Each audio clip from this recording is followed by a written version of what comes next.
Well, thank you very much. We have a big signing right now, and we have a tremendous industry where we're leading by a lot. It's the AI, artificial intelligence. I always thought it should be SI, supreme intelligence, but I guess somewhere along the line they decided on the word artificial, and that's okay with me. That's up to them. It's a massive industry. We're leading China. We're leading everybody by a tremendous amount. The electricity is being built by them in every plant. They're building the electricity. We're getting them rapid approvals. But they're spending trillions of dollars, and they can't. Basically, this has a couple of other things that are less important, but one of the things that it has is you have to have a central source of approval. When they need approvals on things, they have to come to one source. They can't go to California, New York, and various other places like Illinois with Pritzker, who's a totally unreasonable person. And they have to have, they're putting all this money in. It's a big part of the economy. And there's only going to be, I think, one winner here. I don't know if anybody agrees with that. I think most people agree. But there's only going to be one winner here, and that's probably going to be the U.S. or China. And right now we're winning by a lot. China has a central source of approval. I don't think they have any approval. They just go and build. But people want to be in the United States, and they want to do it here. And we have the big investment coming. But if they had to get 50 different approvals from 50 different states, you can forget it, because it's not possible to do, especially if you have some hostile. All you need is one hostile actor, and you wouldn't be able to do it. So it doesn't make sense. I didn't have to be briefed on this, by the way. This is real easy business. I mean, this is simple. We're taking in trillions of dollars. We're taking in tremendous amounts of countries, jobs, everything's coming in. Now, just to get off AI for a second, auto plants are being built at levels that we've just about never seen before. Our auto industry was decimated. 56% of our auto industry left our country over the years. It was at one point 100%, and then it got shriveled down, and really we lost a lot. And now, because of tariffs, which have been so incredible, we've taken in hundreds of billions of dollars, and we're bringing back our factories. We're bringing back everything. We've never been in a position like this. Our stock market today was, well, I saw it a few hours ago, but a few hours ago it was way up, and we hit a new high for the 52nd time in 10 months. We have an all-time high stock market, and it's all reasons. A big reason was the election November 5th, and another big reason, and maybe the biggest reason, but maybe not, because without the election this wouldn't have been done, because people don't know how to do it. The second reason is the tariffs. We're charging countries that were really hurting us badly, were really decimating us. Hence, we have $38 trillion in debt, which will start paying off pretty soon with the tariff money coming in. But countries that were really decimating us use tariffs against us. Now we're using tariffs. All we want is fair. All we want is national security. It's given us great national security. I settled 8 wars, and numerous of them was because of trade and because of tariffs. So we're very happy with that. But this is about something a little bit different. We want to have one central source of approval, and we have, I think, great Republican support. I think we probably have Democrat support too, because it's common sense. I mean, you can't go to every time you make a change, and it could be a very reasonable change. You still won't get it approved if you have to go to 50 states.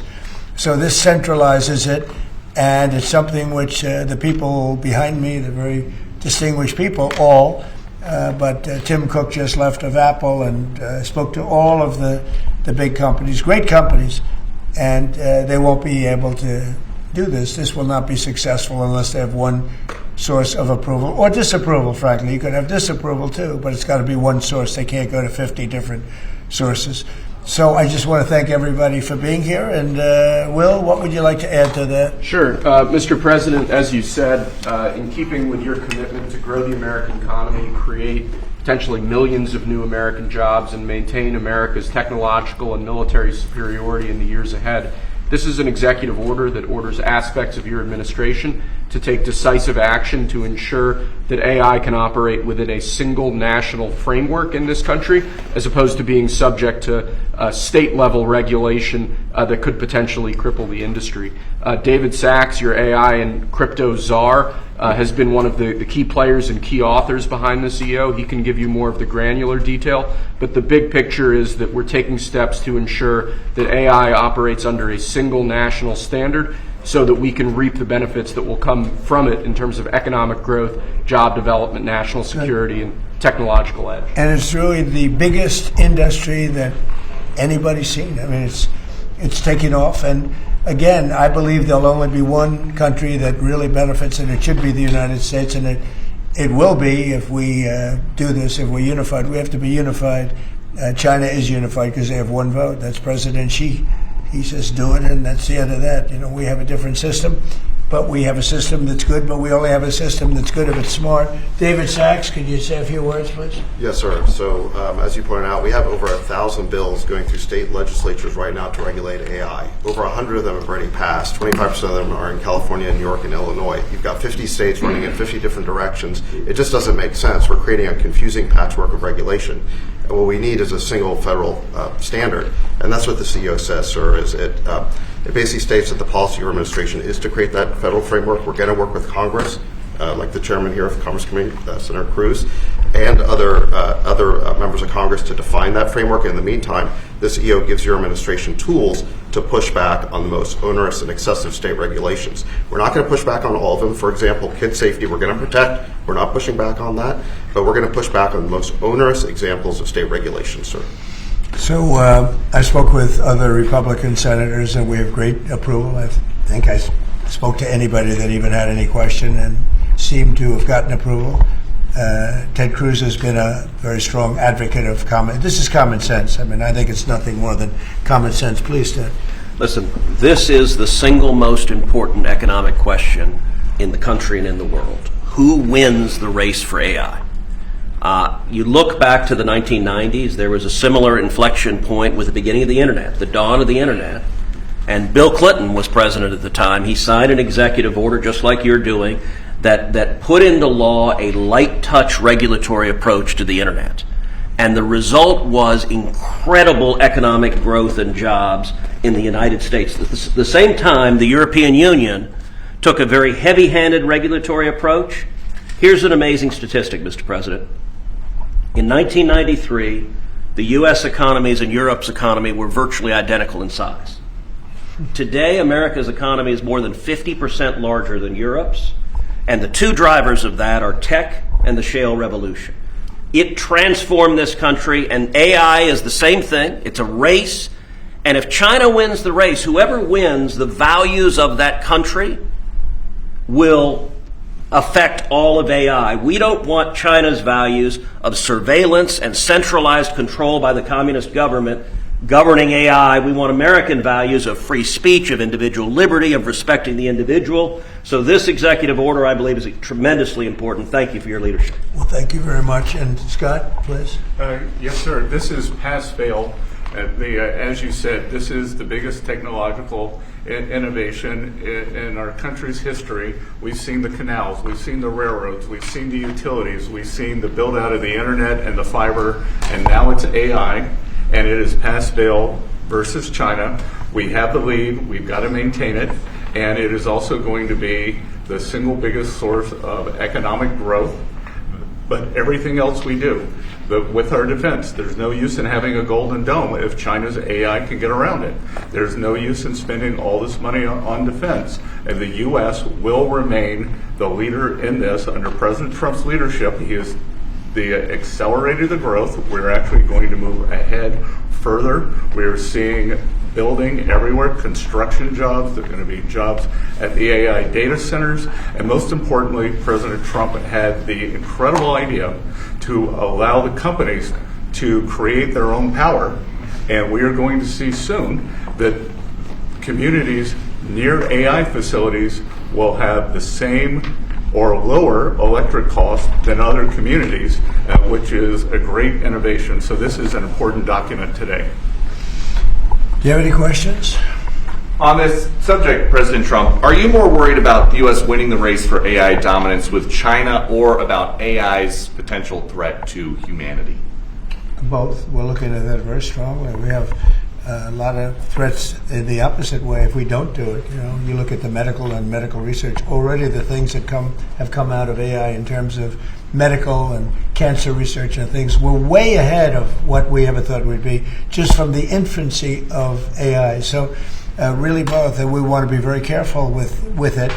We also know that a big part of our economy, it could be 50, 60% of our economy going forward for a period of time at least, especially during the startup, is AI and AI based. We have trillions of dollars of construction going on, and that construction would stop, or it would certainly be, a lot of it would be halted. So look, we're leading China. We're leading China by a lot. China knows that, and not doing this would be the greatest gift to China and other countries, but China in particular, that China has ever received. And with Venezuela, now that we've seized this tanker, is the campaign against Venezuela still just about drugs, or is it now also about oil? Well, it's about a lot of things, but one of the things it's about is the fact that they've allowed millions of people to come into our country from their prisons, from gangs, from drug dealers, and from mental institutions, probably proportionately more than anybody else. They came in from many countries.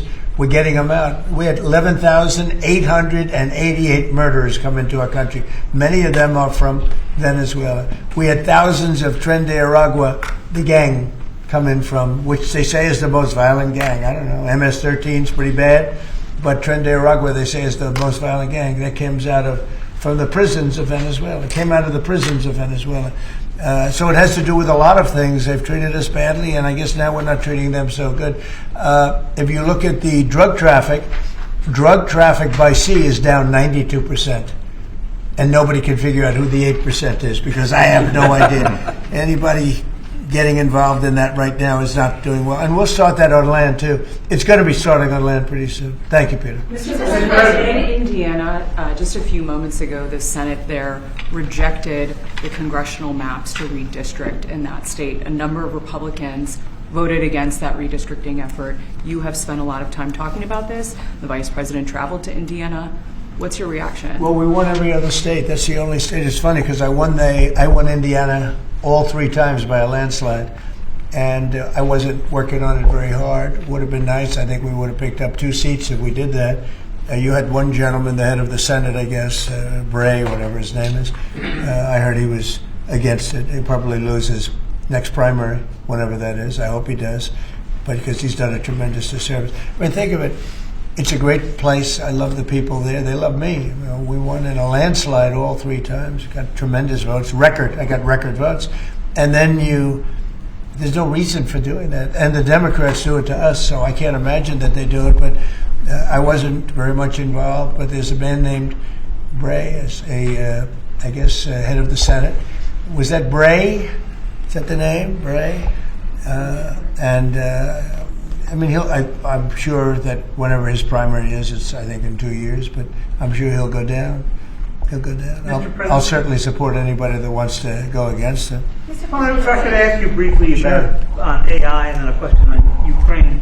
On the AI side, the flip side of what you've done today is what kind of agreements you can get with China, particularly on the national security threats posed by AI. During the Biden administration, there was a vague agreement on not using AI in the nuclear weapons complex.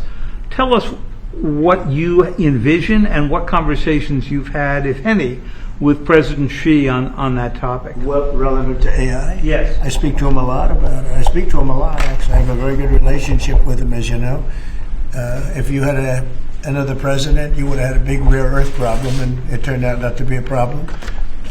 They're purchasing tremendous amounts of the soybeans and our agricultural products now.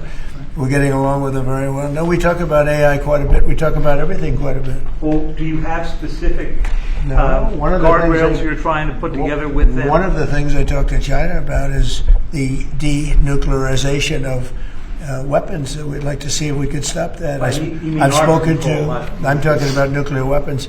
I've spoken to China about that. I've spoken to Russia about that.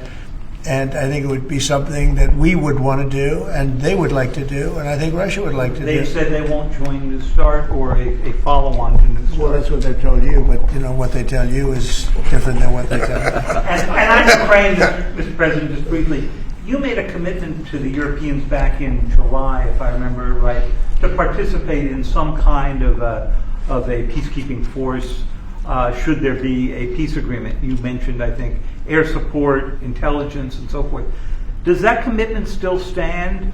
Is the U.S. ready to go contribute to It's this? called the security agreement, Yeah. basically, that they Yeah, call it, the which sounds security like agreement. one Yeah, of the we would core- help. We would help with security because it's, I think, a necessary factor in getting it done.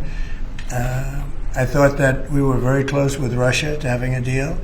I thought we were very close with Ukraine to having a deal. In fact, other than President Zelensky, his people loved the concept of the deal. You know, we threw something out. This is the four-part deal that you...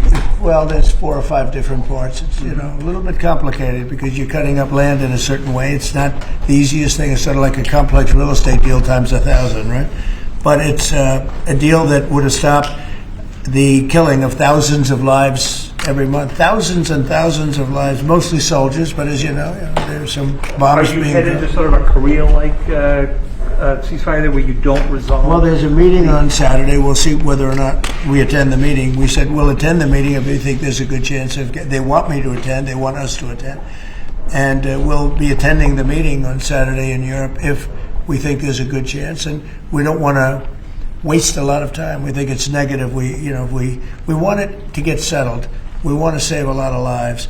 As you know, in the past we spent could be $350 billion giving it to Ukraine. You know, we got nothing in return, but we gave it to Ukraine. I ended up getting rare earth in return, even though I didn't spend money. And we are now selling weapons to NATO. We're not selling it to Ukraine. We're selling weapons at full price to NATO, as you know. They distribute those weapons probably to Ukraine for the most part. They're probably doing it to others also. But we're not involved in the war other than the fact that we are involved in a negotiation because people want us there.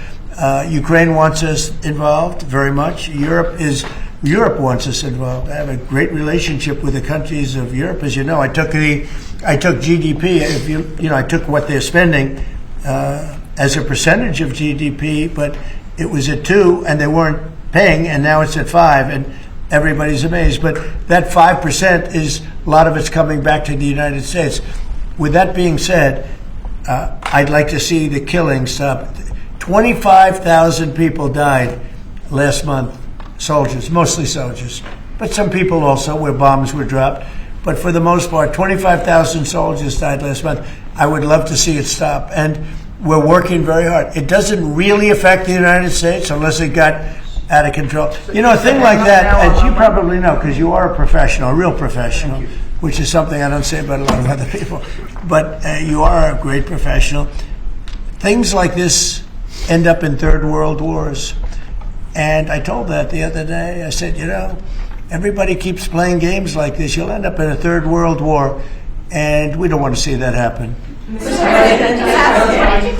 President, can you confirm that you have appointed a general to lead the stabilization forces in Gaza? What will be his mission, and how soon do you want to see? Well, we're working very strongly on Gaza. Yeah, we're working very much on Gaza. We actually do have a real peace in the Middle East. We have 59 countries supporting it, which is never happened before. We have countries that want to come in and take care of Hamas, as an example. We have countries that want to come in and take care of Hezbollah in Lebanon, as an example. And I say, right now you don't have to do that. You may have to do that, but we have countries that are volunteering to come in and literally take care of the whole thing. We have a great peace in the Middle East. It's never happened before. And I think it's very strong, actually. And with Prime Minister Netanyahu, you're supposed to meet him end of this month. What's on the agenda? Well, we get along with him very well. He's been a wartime prime minister, certainly. We did a big thing when we went in with this very plane right here, this beautiful plane. We went in with those B-2s, and now I can use the word because it's been confirmed by the Atomic Energy Commission, we obliterated their nuclear capability, their potential. And their nuclear capability would have been there in about 2 months. I think it looked like it was, some people say 2 weeks. I don't know if it's 2 weeks, but a very short period of time. They were very close to having massive nuclear weapons. And these guys went in and they did a job. And that made peace possible because everybody was afraid of Iran. And now they're not afraid of Iran anymore. And Iran would like to make a deal with us. Your own national security strategy does not say obliterated, sir. It says I said, set them back. Your intro does. Well, the Atomic Energy Commission said obliterated, and the people that have seen the site said obliterated, and frankly, Iran said it was obliterated. And to show you how accurate it was, and you know, I fight for the pilots because the pilots and those people went in there at great risk, and they hit every single target on every single bomb, and they did a lot of damage. And for them to be given anything less than 100% of the credit is unfair. So I will tell you, the Atomic Energy Commission said it's like gonzo. It's one person actually used the term obliterated. But Iran actually said that they probably can never go there again. They can probably never start there again. If they ever started, they'd probably choose a new site. But regardless, we took out the Iran nuclear site with great talent. No other country could have done that. No other country has weapons like we do, but no other country could have done that. We have the best weapons in the world. We have the best military in the world. And when we took out Iran, that allowed for peace. There's no way that, and I really have great respect for the King of Saudi Arabia, for the Emir. I'm friend with UAE. These are great people. These are actually great people and great leaders. There's no way they could have done a deal if Iran was not really nullified to a large extent. Iran is not the same country. Iran was a country that was feared by everybody. Now it's a country that's been very much downgraded. I'm sure they'll try and come back, and they're very capable people. Maybe they will, maybe they won't. They are reconstituting their missile program quite quickly. Well, you know, they can try, but it's going to take them a long time to come back. But if they do want to come back, and they want to come back without a deal, then we're going to obliterate that one too. You know, we can knock out their missiles very quickly. We have great power, and we helped Israel a lot. We were shooting down the drones. We were doing a lot of things for Israel. We did a good job for Israel. But Israel did a good job. They fought, and they all fought bravely. Look, that's a war. That's a vicious war. They're all vicious wars. When you write, hey, you covered a lot of wars, they're all vicious. We never saw a nice one, right? Right. They're all vicious. But that was a big fight. But the big thing was the knockout of the possible nuclear capability. And it was a complete knockout of nuclear capability. That doesn't mean that over the next 2 years or 3 years they're not going to come back or not going to try. I think they got hit so hard, they may talk about trying, but I don't think they want to try. And I can tell you that they would love to be able to make a deal with me. They would love to be able to make a deal with me. And I'd love to make a deal with them if we could. You know, we were not close, but not so close, but we were reasonably there for a deal with Iran before the bombing. And they would have been much better off if they made a deal. They could have had a deal. They could have had a deal where they would have been much better off. Look at what we've done. I mean, their place is blown up. Forget about the nuclear. The nuclear is gone, but they're look at the damage they've suffered, the death that they've suffered. They could have had a deal with nobody would have died, no buildings would have been down, nothing would have happened. We would have blown up their nuclear. That would have been it. They could have had a great deal, but they missed that opportunity. But they would like to make a deal right now. Iran would like to make a deal with me. Yes, please. Yeah, thank you, Mr. President. Do you think the Senate should confirm your nominee for Religious Freedom Ambassador, Mark Walker, in time for Christmas as a Christmas gift to Christians around the world? Well, I don't know. I mean, I've heard good things about Mark. Why is something come up that I don't know about? Well, he was nominated in April, and he still hasn't received even a... Well, I'd like to see him. I mean, I'm hearing very good things about him, so I thought by asking that question, something new came up. There's breaking news about Mark Walker. I'd like to see him. I've always found him to be a high-quality person, frankly. Yeah, I'd like to see that happen. I will say John Thune, though, has done a good job. He's approved. He's gotten hundreds of people approved. We have a roadblock with the Democrats. They're just obstructionists, that's all. That's all they're good at is obstructing. They're not good at creating. They're only good at obstructing and wanting open borders and men and women's sports and transgender, all things that transgender for everybody, all things that people don't want. And they're obstructionists. They're doing that with healthcare. We have a great healthcare proposal where we pay all of the hundreds of billions of dollars that the insurance companies have been making. Their stock is up 1,700%. And by the way, the stock market today hit another high. 52 times we hit a high in a 10-month period. That's during my second presidency. And It's been amazing. Nobody's seen anything like it. We had the greatest economy in history in my first term. I think we're blowing it away right now. I think we're blowing it away. And again, prices were the highest they ever were. Inflation was the highest in 48 years, or I think ever. They say 48 years. The press says 48 years. I'll accept that, but I think it was the highest inflation we've ever had under the past administration. We had the highest prices. We have high inflation, you have high prices. Prices are coming way down. Energy is coming way down.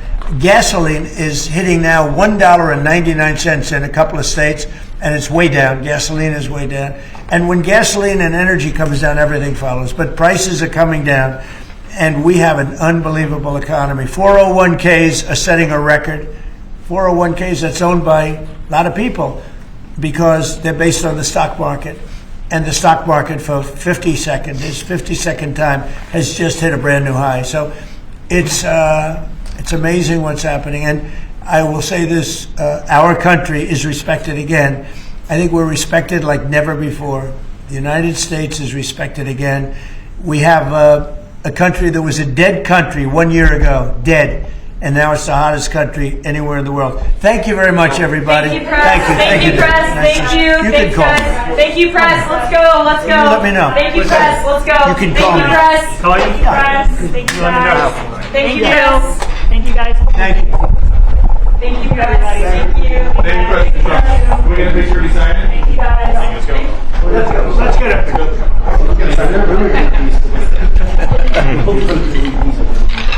Let's get a good picture. Pulitzer Prize. This is going to be a Pulitzer Prize picture. Let's give him the Pulitzer Prize. He's in that. Do you like this guy? Oh, yeah. I do. Everybody likes Albert, right? Yeah.